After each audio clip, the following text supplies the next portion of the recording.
YouTube channel. मैं रीता लाई हूँ आज राजनीतिक चिंतक और हमारा टॉपिक क्या, प्लेटो। ये यूपी टीजीटी, पीजीटी, एनवीएस सभी एग्ज़ामों के लिए बहुत ही इम्पॉर्टेंट टॉपिक है। क्या हमारा प्लेटो, चाहे कोई भी एग्ज़ाम हो, यूपी टीजीटी, पीजीटी कोई भी एग्ज़ाम हो और जिसमें पॉलिटिकल साइंस पूछा जाता हो, उसमें यह प्लेटो टॉपिक बहुत ही इम्पॉर्टेंट होता है। और राजनीतिक चिंतक से कम 14-15 क्वेश्चन तो हमारे यूपी टीजीटी पीजीटी में देखने को मिलते ही हैं। और उसका राजनीतिक चिंतक में भी सबसे ज़्यादा फेमस हमारा क्या है, प्लेटो। कौन से चिंतक है हमारे, प्लेटो। तो चलिए देखते हैं प्लेटो के जन्म स्थान, उनके माता पिता, इन सबों के उनकी जीवन शैली, उनकी प्रारंभिक शिक्षा दीक्षा कहाँ हुई थी। तो चलिए देखते हैं हम आज प्लेटो। तो प्लेटो का जन्म 427 ईसा पूर्व से 347 ईसा पूर्व तक। चलिए देखते हैं फिर आगे। दार्शनिक, राजनीतिक के जनक और पाश्चात्य जगत आदर्श राज्य की स्थापना करने वाले प्लेटो का जन्म 427 ईसा पूर्व एथेंस के एक राजवंश में हुआ था। एथेंस कहाँ था, हमारा यूनान में था। और जब प्लेटो का जन्म यूनान में हुआ था तो यूनान में एक बहुत बड़ा नगर था, लेकिन इसमें भी छोटे छोटे नगरों में ये बढ़ चुका था। तो उसी में से एक नगर का नाम था हमारा एथेंस, जहाँ हमारे प्लेटो का जन्म हुआ था। उनके पिता का नाम था अरिस्तोन और माता का नाम था पेरिकेटिओन था। प्लेटो की शिक्षा दीक्षा घर पर ही हुई। उन्होंने दर्शन शास्त्र की शिक्षा अपने गुरु सुकरात से ग्रहण की थी। तो प्लेटो के जो गुरु थे वो कौन थे, सुकरात। प्लेटो सुकरात को अपना गुरु मानते थे और गुरु के प्रति उनके मन में इतना आदर भाव था कि उनसे अलग वे अपना कोई अस्तित्व स्वीकार नहीं करते थे। वे उनसे अलग अपना कोई उनका वजूद नहीं था, कोई अस्तित्व नहीं था। प्लेटो व्यायाम और संगीत के भी शौकीन थे। दर्शन शास्त्र की शिक्षा लेने के साथ साथ ही वे व्यायाम और संगीत के भी बहुत बड़े शौकीन थे। उन्हें संगीत प्रेमी विचारक भी माना जाता है। अगर आपको क्वेश्चन पूछा जाए कि हमारे विचारकों में संगीत प्रेमी विचारक किसे माना जाता है, तो प्लेटो को माना जाता है। व्यायाम करते करते उनका कंधा प्लेट जैसा चौड़ा हो गया था। उनके बचपन का नाम एरिस्टोक्लीस था, लेकिन उनके गुरु उनको प्लेटो कहकर पुकारने लगे थे। उनके गुरु उनको क्या कह के पुकारते थे, प्लेटो, जिससे उनका नाम प्लेटो पड़ गया। एक दिन एथेंस की लोकतंत्रीय सरकार ने सुकरात को राज्य कानून के अंतर्गत विषपान करने को कहा। सुकरात ने कानून का पालन करते हुए ऐसा ही किया और वे सदैव के लिए चिर निद्रा में सो गए, यानी उनकी मृत्यु हो गई। यह खबर सुनकर प्लेटो बड़े ही आहत हुए और घर छोड़कर संन्यास उन्होंने ले लिया। लंबे समय तक इधर उधर घूमते रहे। कई देशों के संविधान का उन्होंने वर्णन किया और उन्होंने अपनी सर्वश्रेष्ठ पुस्तक रिपब्लिक, उनकी सबसे सर्वश्रेष्ठ पुस्तक कौन थी हमारे प्लेटो की, तो रिपब्लिक थी। ये क्वेश्चन टीजीटी, यूपी टीजीटी में काफ़ी बार पूछ चुका है कि रिपब्लिक किसके द्वारा लिखी गई पुस्तक है, तो हमारे प्लेटो द्वारा लिखी हुई ये पुस्तक है। इसमें एक ऐसी राज्य व्यवस्था का चित्रण किया है जिसमें इतना अधिक न्याय हो कि सुकरात जैसे अन्य ऋषियों को विषपान न करना पड़े। वे लोकतंत्र सरकार के विरुद्ध थे, क्योंकि लोकतंत्र सरकार में ही उनके गुरु सुकरात की मृत्यु हो गई थी और वो इतना ज़्यादा न्याय चाहते थे कि किसी भी सुकरात जैसे ऋषियों को विषपान न करना पड़े, उन्हें अन्याय न सहना पड़े। और यह रिपब्लिक में एक ऐसी राज्य व्यवस्था है जैसे उसमें कैसा आदर्श राज्य होना चाहिए, कैसे राजा को होना चाहिए, कैसी प्रजा होनी चाहिए, राजा को कितना आदर्श होना चाहिए, इन सभी बातों का वर्णन जो है हमारे रिपब्लिक उनकी पुस्तक में वर्णित है। चलिए आगे देखते हैं। रिपब्लिक का उद्देश्य एक आदर्श राज्य की स्थापना करना है। रिपब्लिक का जो उद्देश्य है क्या, इसमें कैसे राज्य की स्थापना करने की बात कही गई है, आदर्श राज्य की। कैसी आदर्श राज्य की स्थापना करने की बात कही गई है हमारी रिपब्लिक पुस्तक में। प्लेटो कानून के राज्य और लोकतंत्र के कट्टर विरोधी बन गए। वे कानून के राज्य और लोकतंत्र के कट्टर विरोधी बन गए थे, क्योंकि लोकतांत्रिक सरकार में ही उनके गुरु सुकरात की मृत्यु हो गई थी। प्लेटो की प्रमुख पुस्तक रिपब्लिक वार्तालाप तथा संवाद शैली में लिखी गई। अगर पूछा जाए कि रिपब्लिक जो लिखी गई है उसकी शैली क्या है, तो हम कहेंगे वार्तालाप या संवाद शैली है। और इसके लिए द्वंद्वात्मक पद्धति का भी प्रयोग किया गया है। द्वंद्वात्मक वह पद्धति है जिसमें तर्क वितर्क के द्वारा हम किसी निष्कर्ष पे पहुंचते हैं। इसमें तर्क वितर्क पे हम निष्कर्ष पर पहुंचेंगे। प्लेटो निगमन पद्धति पर विश्वास करते थे। प्लेटो किस पद्धति पर? तो निगमन पद्धति पर विश्वास करते थे। और ये पद्धति क्या होती थी? ये सामान्य से विशेष की ओर होती थी और इसमें जो परिणाम है हमें पहले से ही पता होते थे। प्लेटो ने भी आदर्श राज्य की परिकल्पना पहले से ही तैयार कर लिया था। प्लेटो ने आदर्श राज्य उनका कैसा होना चाहिए उसका इमेजिन उन्होंने अपने माइंड में पहले से ही तैयार कर लिया था। गणित, ज्यामिति और दर्शन निगमन पद्धति पर ही आधारित होती है। गणित और ज्यामिति जो होती है हमारी, वो निगमन पद्धति पर ही आधारित होती है। लंबे समय तक घूमते रहे और वे सिराक्यूज के राजा डियोनीसियस के दार्शनिक राजा बनाने की शिक्षा भी देने गए थे। किसको? डियोनीसियस को दार्शनिक राजा बनाने की शिक्षा भी देने गए थे, लेकिन वह असफल रहे। कुछ लोग मानते हैं कि प्लेटो घूमते घूमते भारत में भी आए थे और उन्हें वेदांत का भी यानी वेद का भी अध्ययन किया और वे बहुत ही प्रभावित हुए थे।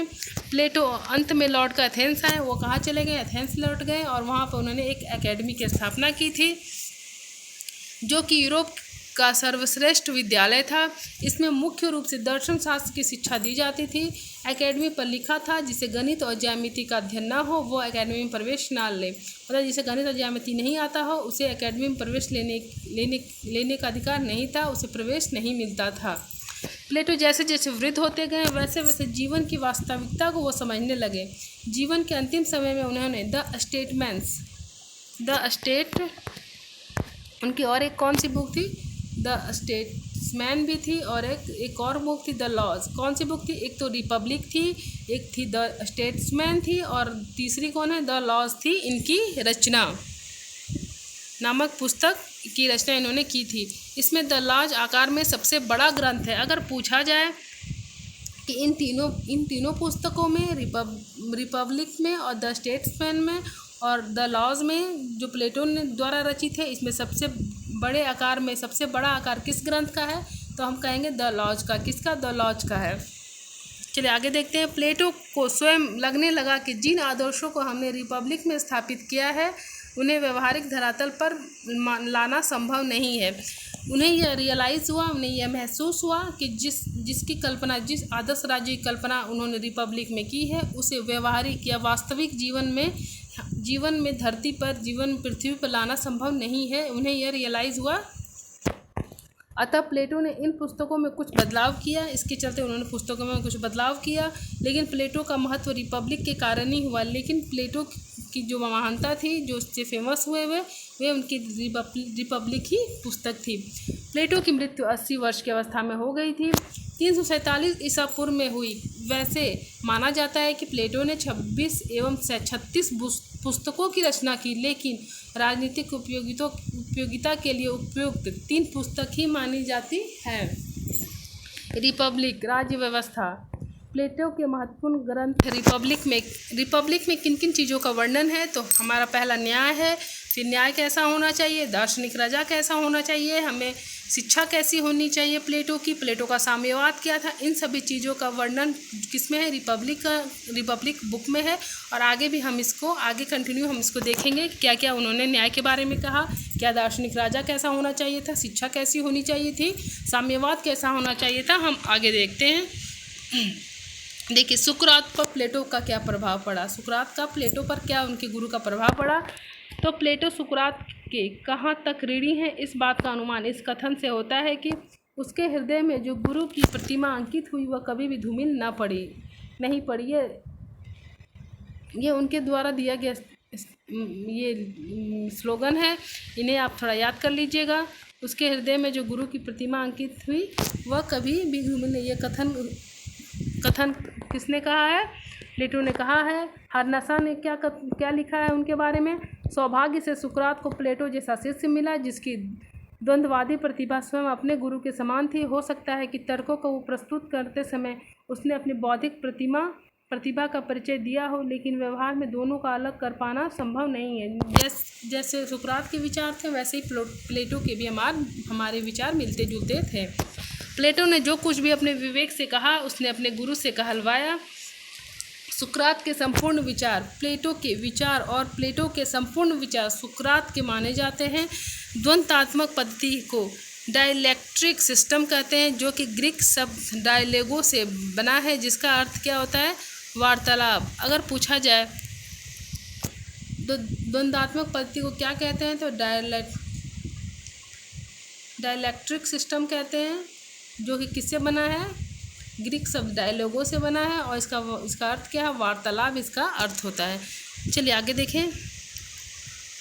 प्लेटो का न्याय सिद्धांत। देखिए, सबसे पहले हम क्या देखेंगे? प्लेटो का न्याय सिद्धांत क्या था? प्लेटो कैसा न्याय चाहते थे?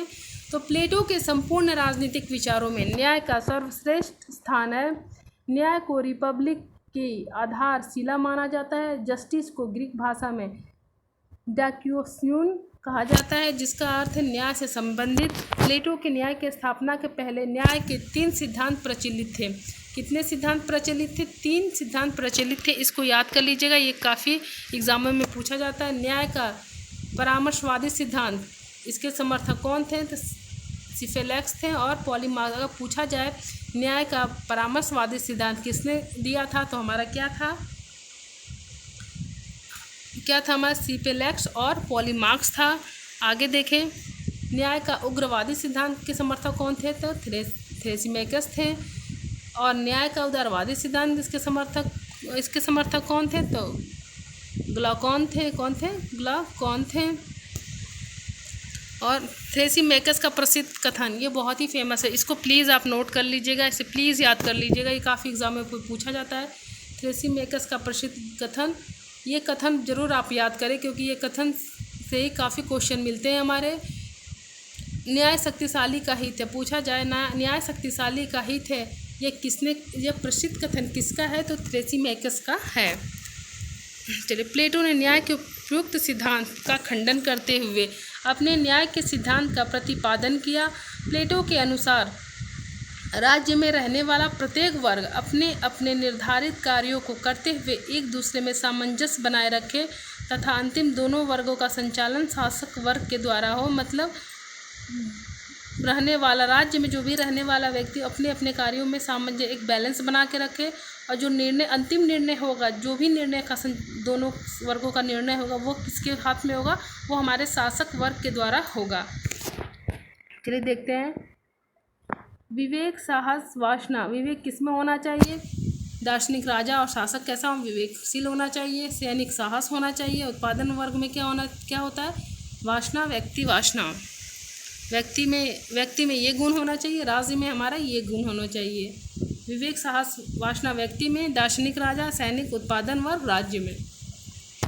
चलिए देखते हैं। प्लेटो का प्रसिद्ध कथन क्या है? राज्य व्यक्ति आत्मा का वृहद रूप में। ये हमारे पिछले साल यूपी टीजीटी का पूछा हुआ क्वेश्चन था, देख लीजिएगा आप लोग। प्लेटो का प्रसिद्ध कथन क्या है? कि राज्य व्यक्ति आत्मा का वृहद रूप है। प्लेटो फिर लिखते हैं कि राज्य का निर्माण वृक्षों और चट्टानों से नहीं होता है। राज्य का निर्माण जो होता है वो वृक्षों और चट्टानों से नहीं होता, बल्कि उसमें रहने वाले व्यक्तियों के चरित्र से होता है। जब व्यक्ति की आत्मा वह इस रूप से प्रकट हो जाती है तो वह राज्य बन जाता है। मतलब व्यक्तियों का जैसा चरित्र होगा वही हमारा राज्य भी वैसा ही हमारा बनेगा। प्लेटो ने माना कि एक व्यक्ति व्यक्तिगत स्तर पर जिन गुणों को रखता है, सामाजिक स्तर पर वही गुण राज्य भी रखता है। व्यक्तिगत स्तर पर जिन गुणों को रखता है, सामाजिक स्तर पर वही गुण राज्य भी रखता है। व्यक्ति का जैसा भी गुण होगा वो सामाजिक स्तर पर भी वही दिखेगा और राज्य भी उसी गुण को एक्सेप्ट करेगा। प्लेटो ने कहा कि व्यक्तिगत स्तर पर एक व्यक्ति को आदर्श और न्यायशील तभी माना जाता है। एक व्यक्ति को आदर्श और न्यायशील तभी माना जाता है जब उसके तीनों गुण अर्थात विवेक, वासना व साहस अपने अपने निर्धारित कार्यों को करते हुए एक दूसरे में सामंजस्य बनाए रखें। मतलब एक व्यक्ति को आदर्श तभी हम मान सकते हैं जब उसके जो गुण होते हैं विवेक और वासना और साहस अपने आप में कार्यों को निर्धारित करते हुए बैलेंस बना के रखें, तभी हम उस इंसान को क्या मानेंगे? एक आदर्श इंसान मानेंगे, आदर्शशील मानेंगे। तथा शेष गुणों का संचालन विवेक द्वारा हो। लेकिन जो शेष गुणों का जो संचालन होगा वो हमारा विवेक से होगा, हमारी बुद्धि से होगा कि क्या सही है क्या गलत है, हमारा वो विवेक से होगा। ठीक उसी प्रकार से राजा को आदर्श एवं न्यायशील तभी मानते हैं जब राज्य के तीनों वर्ग शासक, सैनिक व उत्पादक वर्ग अपने अपने निर्धारित कार्यों को करते हुए एक दूसरे में सामंजस्य बनाए रखे। व्यक्ति में कैसे गुण होना चाहिए? विवेक, वासना और साहस अपने अपने में सामंजस्य बनाना चाहिए। और राज्य में क्या होना चाहिए? शासक, सैनिक और उत्पादक वर्ग को अपने अपने निर्धारित कार्यों को करते हुए एक दूसरे को सामंजस्य बनाना चाहिए। और शेष दोनों वर्ग का संचालन शासक वर्ग के द्वारा होगा। जिस तरह से व्यक्तियों का संचालन किसके द्वारा होता है? विवेक के द्वारा होता है। वैसे ही राज्य में किसके द्वारा वर्ग का संचालन किसके द्वारा? शासक वर्ग के द्वारा होगा। प्लेटो कहते हैं कि प्रत्येक व्यक्ति में एक विशेष लक्षण होता है और उसी के अनुसार उसमें सद्गुण पैदा होता है और उसी के अनुसार उसे कार्य मिलना चाहिए। प्लेटो कहते हैं कि प्रत्येक व्यक्ति में कोई विशेष लक्षण होता है, सभी व्यक्तियों में कोई विशेष गुण होता है, वो अलग अलग गुण होता है और उसी के अनुसार उसमें सद्गुण पैदा होता है।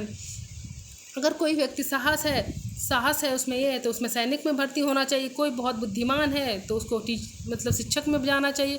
कोई बहुत अगर गाने में अच्छा है, बजाने में अच्छा है तो उसे संगीतकार बनना चाहिए।